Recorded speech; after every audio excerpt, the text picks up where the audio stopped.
Hola Polímata, ¿qué tal estás? Recuerda una cosa, no talas un árbol podando solo sus ramas. Esto es Polímatas, conocimiento, razón y aprendizaje.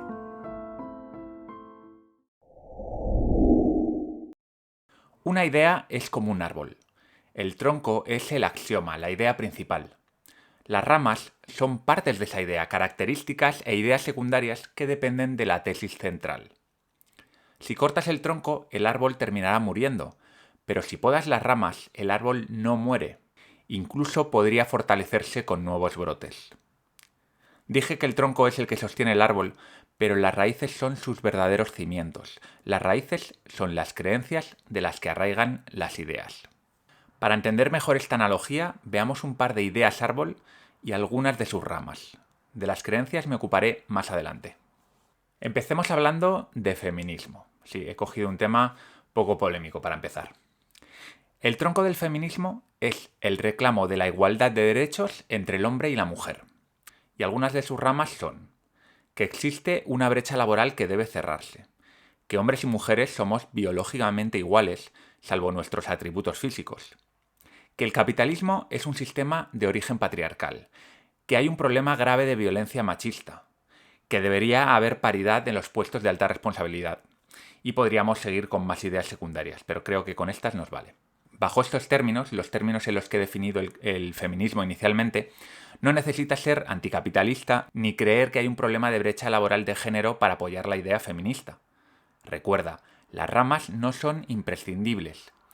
Si alguien pretende tirar abajo el feminismo, habrá de talar el árbol. Es decir, necesitará dar argumentos de peso contra la idea de que mujeres y hombres deben tener los mismos derechos. Esto, dicho sea de paso, ya lo intentaron las mujeres de la Liga Nacional de Mujeres contra el Sufragio, que se oponían al voto femenino a principios del siglo XX en Inglaterra. Con poco éxito, por cierto.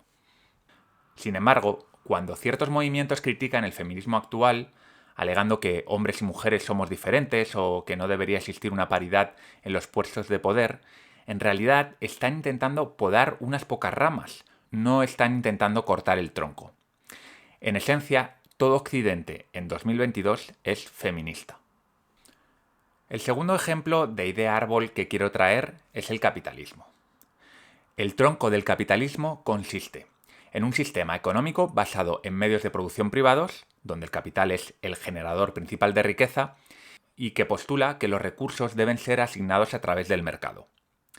Algunas ramas de este árbol serían que el mercado debe ser completamente libre para que funcione bien, que la empresa privada siempre es más eficaz que la pública, que unos impuestos altos perjudican a la economía en su conjunto, que las intervenciones del Estado en la economía provocan consecuencias no deseadas, que el Estado nunca debe fijar los precios, ni máximos ni mínimos, y podría seguir. Pero fíjate, porque puedes apoyar el sistema capitalista y pensar que la empresa pública es positiva en ciertos sectores, y estar convencido de que deberían existir algunas regulaciones, como las leyes antimonopolio. De la misma manera, alguien podría refutar la idea de que el mercado 100% libre siempre funciona mejor, pero eso no destruiría el capitalismo al completo. En todo caso, cortaría una de sus ramas, en este caso la de que el mercado debe ser 100% libre. Esto, que te puede parecer obvio, se nos pasa por alto porque nos cuesta diferenciar el tronco de las ramas. Que algunos empresarios sean corruptos, avariciosos o despiadados no refuta la idea de que el capitalismo pueda ser un buen sistema económico, que genere riqueza para la gente y bienestar, y que en definitiva sea bueno para la mayor parte de la población. En su famoso ensayo sobre cómo discrepar, Paul Graham coloca la refutación del punto central en la cima de la pirámide de las formas de argumentación. Siguiendo con la metáfora del árbol, la refutación del punto central equivaldría a talar el árbol. En un debate sobre si el capitalismo es el mejor sistema económico posible, la refutación del punto central sería refutar la superioridad de un sistema que está cimentado en la propiedad privada, la acumulación de capital y el uso del mercado libre fundamentalmente. Todo lo que se salga de ahí es dedicarse a la poda de ramas, lo cual no es necesariamente malo, pero podando las ramas no vamos a tirar el árbol. Como te dije antes, iba a empezar hablando sobre el tronco y las ramas y luego hablaría de las raíces, así que vamos con ello. En un clarividente artículo del gurú racionalista Scott Alexander, nos habla de los generadores de desacuerdo de alto nivel. Un nombre bastante extraño que requiere de una breve explicación. Según Alexander, la forma más elevada de desacuerdo es llegar a un punto en el debate donde ambas partes reconocen genuinamente cuál es la postura del otro y se dan cuenta de que son irreconciliables. Alexander no cree en poder convencer a otros en asuntos de gran calado ideológico. No es nada ingenuo este señor, por lo que su máxima aspiración es encontrar los puntos de desacuerdo más profundos. Volvamos al capitalismo. Imagina que un marxista y un procapitalista están tomando una cerveza en un bar. Y no, esto no es un chiste. No se conocen, pero acaban hablando de política. En las noticias sale el presidente del gobierno proponiendo limitar los precios de las mascarillas en plena pandemia. La declaración de Pedro Sánchez es la excusa perfecta para que los dos desconocidos se zambullan en una acaloradísima discusión sobre la intervención estatal, los productos de primera necesidad, el control de precios. Parece que no van a llegar a ningún lado, pero estos dos señores, que están muy acostumbrados a confrontar sus ideas, tras una larga hora de dimes, diretes, argumentos y contraargumentos, el marxista dice lo siguiente.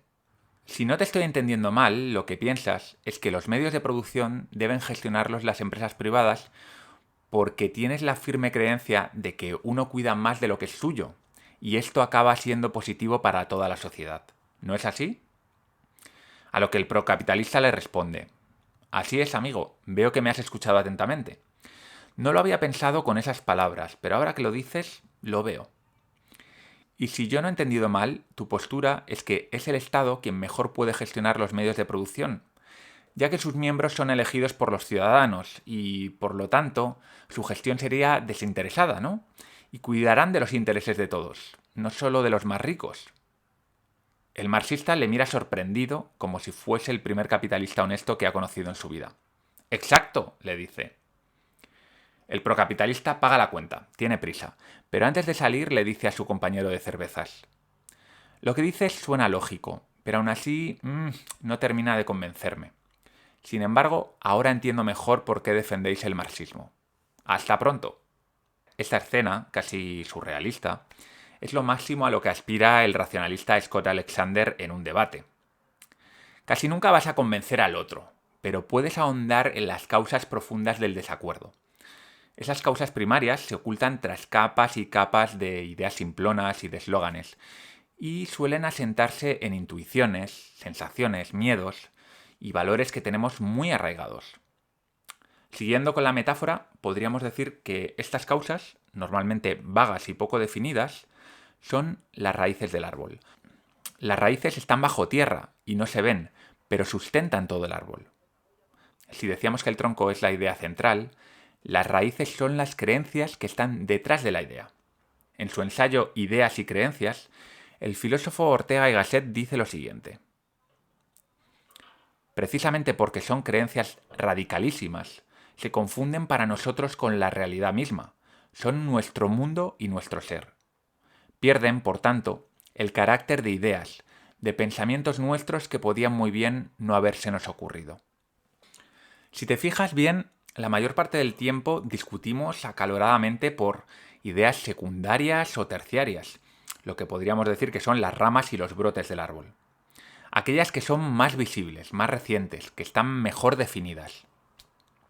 Por lo general, desconocemos cuáles son nuestras creencias más profundas, las raíces, y a menudo tampoco tenemos claro cuál es el tronco, la idea central. Así que dedicamos ingentes cantidades de energía a discutir lo superficial, lo cambiante, es decir, a discutir sobre las ramas, y eso no está mal. Pero desde luego no podemos esperar desmontar el capitalismo, el marxismo o el feminismo podando solo ramas. Si queremos rebatir una idea, necesitamos conocer el tronco y buscar argumentos y evidencias que lo pongan en cuestión. Pero también es importante escarbar en la tierra para encontrar las raíces, aquellas creencias profundamente arraigadas en el sistema límbico. Las creencias más profundas suelen ser irracionales y no son nada fáciles de cambiar. Por ello, incluso si consigues buenos argumentos en contra de las ideas centrales, del tronco, es muy probable que las creencias no cambien. Un motivo de peso para indagar en nuestras creencias es la enorme influencia que ejercen sobre nuestras ideas y comportamientos. Michael Shermer defiende en su libro The Believing Brain que primero adquirimos las creencias y luego buscamos razones que las expliquen. Si esto es cierto, y hay bastante evidencia al respecto, con más motivos deberíamos ahondar en nuestras creencias y las de los demás. A veces es más sencillo inferir las creencias de los demás observando lo que hacen que escuchando lo que dicen. Las ideas son algo, podríamos decir que externo a nosotros, y en ocasiones, aunque las abracemos, podemos llegar a olvidarlas y no ser conscientes de ellas en todo momento. Como dice Ortega y Gasset, siempre exige algún esfuerzo comportarnos conforme a lo que pensamos, es decir, a nuestras ideas. Pero las creencias están tan interiorizadas que solemos ser coherentes con ellas en todo momento, aunque no queramos. Si te fijas en las raíces de un gran árbol, observarás que se parecen a las ramas pero colocadas al revés. Y es que podemos ver las raíces como un espejo del tronco y de las ramas del árbol. Bueno, hay que echarle un poco de imaginación, pero podríamos verlo así. Cada idea se sustenta en creencias enterradas en lo más profundo de la tierra. Al igual que las ideas, las creencias tienen sus propias interdependencias y buscamos que encajen entre ellas, necesitamos que sean coherentes.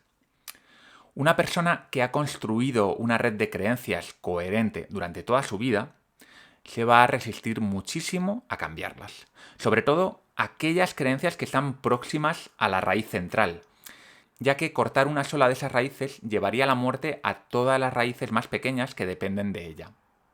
Para comprender mejor el poder de las creencias, debes saber que éstas cambian nuestra percepción de la realidad. Vamos a verlo con un experimento llevado a cabo por Robert Ballon y sus colegas en la Universidad de Stanford, hace ya un montonazo de años. Estos científicos comprobaron que cuando un grupo de personas veía la misma retransmisión televisiva sobre la masacre de Beirut del 82, aquellos con una ideológica pro-israelí percibían un sesgo pro-palestino en el reportaje. Sin embargo, los que tenían una ideología pro-palestina afirmaban que la televisión estaba sesgada hacia los pro-israelitas. Es decir, veían la misma retransmisión, pero los que tenían unas creencias percibían una cosa y los que tenían otras percibían otra completamente contraria. Como vía hacia el autoconocimiento, veo muy útil reflexionar sobre nuestras creencias. Es difícil darles forma porque muchas veces no han sido adquiridas de forma consciente y no están claramente estructuradas en nuestra cabeza. Además, puede ser doloroso descubrir que nuestras creencias tienen unos cimientos endebles y cuando rascamos un poco se deshacen como la goma pasada. Como aspirante a polímata, este es un ejercicio necesario al que debes someterte. Desconocer nuestras creencias nos llevará a construir argumentos de cualquier tipo, aunque sean débiles, sin fundamentos, solo y únicamente para defenderlas, o mejor dicho, para defendernos a nosotros mismos. Una creencia que desconoces es parte de ti, tanto como una pierna o como un riñón. Solo cuando la has diseccionado, puedes cambiarla o deshacerte de ella cuando ya no te sea útil o cuando no aguante el contacto con la realidad. Me encanta el ejemplo de creencia que menciona Ortega y Gasset en su ensayo. Un hombre está en su casa y decide salir a la calle. Se viste, baja las escaleras, abre la puerta y sale. Y ahí está, en la calle, como no podía ser de otra manera. El hombre en ningún momento ha pensado en la calle, en su existencia, en su forma, en cómo le impide caer por el espacio infinito. Es algo que da por hecho. Que existe la calle es una creencia profunda, algo que, en palabras de Ortega y Gasset, está en nosotros. Y así son muchas otras creencias que influyen de un modo determinante en las ideas que aceptamos o rechazamos de forma automática, en base a si encajan o no con nuestras creencias. Con la diferencia de que muchas de ellas no las hemos validado empíricamente, como si lo hemos hecho con el caso de que la calle existe. Bueno, para evitar que haya confusión con toda la metáfora del árbol, vamos a hacer un pequeño resumen. La metáfora del árbol de las ideas, como una imagen mental de una idea compleja, puede serte útil, al menos eso es lo que yo creo. Cada gran idea tiene unas raíces, que son las creencias, un tronco, que es la idea central, y múltiples ramas, ideas o características secundarias. Si podas las ramas, van a salir nuevas ramas. Si cortas el tronco, puede que aún así las raíces perduren mucho tiempo. Las creencias permanecen incluso cuando no hay ideas que las sustenten. Pero si arrancas el árbol de raíz, las creencias desaparecerán y se llevarán con ellas todo lo demás. ¿Qué podemos sacar de todo esto? Bueno, yo creo que para pensar mejor debemos dedicar más tiempo a las raíces y al tronco que a las ramas del árbol. Necesitamos preguntarnos, ¿cuáles son las creencias que subyacen bajo todo esto que me está contando esta persona? ¿Cuáles son sus miedos, sus preocupaciones, sus intereses? También, por supuesto, necesitamos comprender la idea central que sustenta tanto nuestros argumentos como los de las personas con las que estamos hablando. ¿Cuál es la idea central que defiende mi interlocutor? ¿Sería capaz de definir yo con claridad lo que el otro está defendiendo? En definitiva, el árbol de las ideas es una metáfora útil para comprenderte y para comprender a los demás. También es una herramienta para debatir y conversar mejor. Así que espero que la incorpores a tu caja de herramientas cognitivas. Y poco más, polímata. Espero que te haya gustado el capítulo de hoy. Yo he disfrutado mucho creando esta metáfora que me parece que puede ser muy útil. Así que ya me contarás qué te parece, si la usas, si no la usas, si le ves alguna carencia, que seguro que la tiene. Y ya sabes, para apoyar el proyecto de Polímatas, lo mejor que puedes hacer es suscribirte a la Biblioteca Polímata, donde estamos leyendo los 50 libros más importantes para comprender el mundo. Soy Val Muñoz de Bustillo, nos vemos dentro de una semana. ¡Hasta luego!